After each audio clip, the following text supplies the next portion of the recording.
নমস্কার, শুরু করছি আজকের সংবাদ।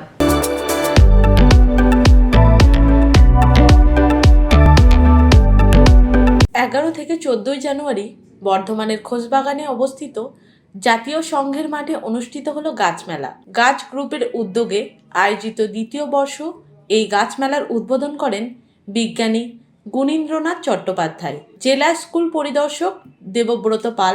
এবার প্রায় 2000 গাছের সম্ভার নিয়ে গাছ মেলা অনুষ্ঠিত হয়। আয়োজকদের পক্ষে গাছ মাস্টার নামে খ্যাত জাতীয় শিক্ষক অরূপ চৌধুরী জানান, গাছ মেলার 4 দিন মেলা প্রাঙ্গণে বহু মানুষের সমাগম ঘটেছে।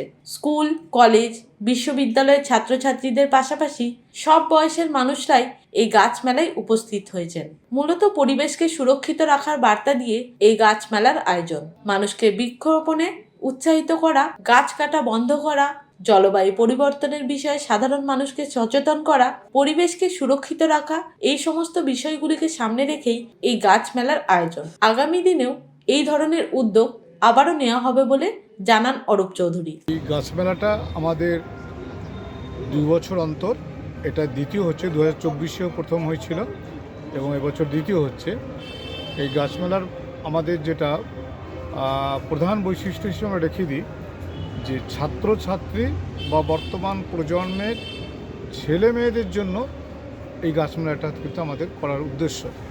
এখানে প্রচুর বিরল প্রজাতির গাছ আছে, ভেষজ, ক্যাকটাস বা অ্যাডেনিয়াম থেকে আরম্ভ করে সবই কিন্তু গাছ গ্রুপের যারা সবুজ শ্রমণ এবং শ্রমণারা আছেন তাদের নিজেদের তৈরি এগুলো জিনিস আছে।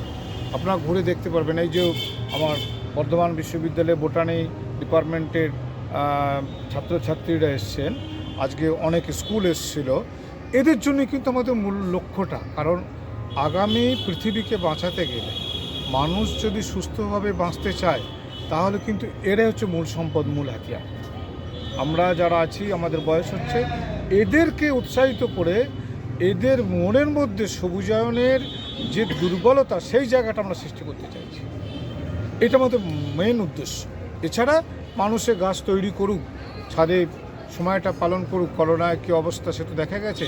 তো মানুষ, আমরা চাইছি প্রত্যেকটা মানুষ সবুজের সঙ্গে বন্ধুত্ব হয়ে যাক। সে বাড়ির আমার ঠাকুমাই হোক, আমার বাড়ির হাউসওয়াইফই হোক, আর যেই হোক, এটা আমাদের একটা উদ্দেশ্য। আর নতুন যে গাছ, অর্থাৎ দার্জিলিং থেকে শুরু করে সুন্দরবন অবধি বিভিন্ন বিরল গাছ কিন্তু আমাদের এখানে আছে। এগুলো কিন্তু আমাদের গাছ গ্রুপের সদস্যদেরই তৈরি বাড়ি। তো সেই গাছকে আমরা ছেলেমেয়েদের দেখাতে চাইছি যে দেখো, বইয়েতে দেখো, তোমরা সামনাসামনি দেখো। এই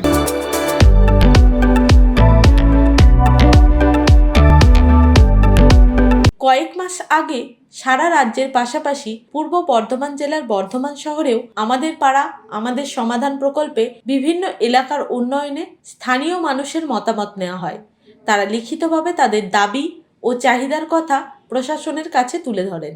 সেই মতো এবার শহর ও গ্রামে আমাদের পাড়া আমাদের সমাধান প্রকল্পের কাজ শুরু হয়েছে।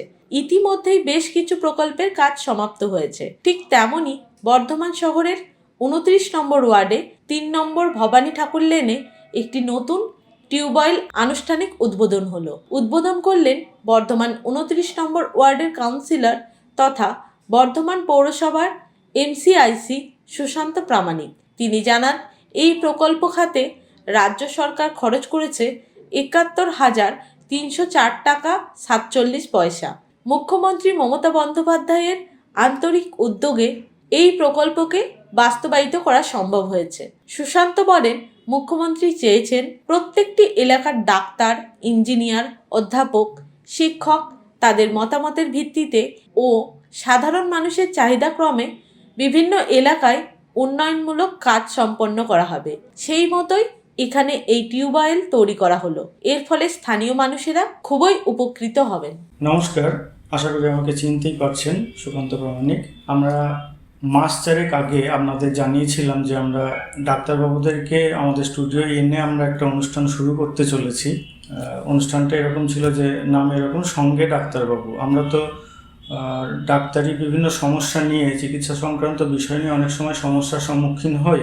তখন চটজলদি কোনো সিদ্ধান্ত নিতে না পেরে হয়তো আশপাশের মানুষজন যা বলছে আমরা সেটাই করি ভয়ের কারণে। এবার আমরা এই মন্তব্যগুলো যদি সাধারণ মানুষদের কাছ থেকে না শুনে যদি বিশেষজ্ঞদের কাছ থেকে শুনি, যিনি যে বিষয়ে চিকিৎসক তার কাছ থেকে শুনি, আমাদের মনে হয় তার পরামর্শটা রোগের ক্ষেত্রে আমাদের অনেক বেশি উপযুক্ত হবে, অনেক বেশি কাজে লাগবে। তো যথারীতি সেই জুলাই থেকে আমাদের অনুষ্ঠান চলছে, সঙ্গে ডাক্তারবাবু অনুষ্ঠান। আপনারা যদি এই অনুষ্ঠানগুলো দেখেন আমাদের খুব ভালো লাগবে, আপনাদের জন্যই করা। প্রত্যেক মঙ্গলবার আমাদের স্টেট কার্ড নিউজ থেকে অনুষ্ঠান সম্প্রচারিত হয়। আপনারা সেখানে আসুন, দেখুন অনুষ্ঠানগুলো এবং আপনাদের মতামত যদি জানান, কিভাবে আপনারা উপকৃত হচ্ছেন বা কিভাবে উপকৃত হতে পারেন, কি বিষয় জানতে চাইছেন, এগুলো জানতে পারলে আমাদের সেই ধরনের অনুষ্ঠান করতে আরও সুবিধা হবে। তবে আমরা আগেও কিছু অনুষ্ঠানে বলেছি যে আমরা লাইক শেয়ার কমেন্টের জন্য অনুরোধ করি না, করবও না। সেটা যদি আপনাদের ভালো লেগে থাকে, আমরা এটুকু জানি বা বুঝি, আপনারা সেটা নিজে থেকেই করবেন। কাজে ওটা আমরা আলাদা করে অন্য বিভিন্ন জনের মতো বা বিভিন্ন চ্যানেলের মতো আলাদা করে কোনো দাবি বা আবদার রাখছি না।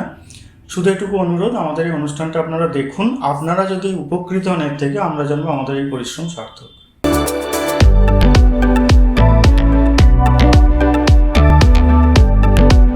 আজকের সংবাদ এই পর্যন্ত। নমস্কার।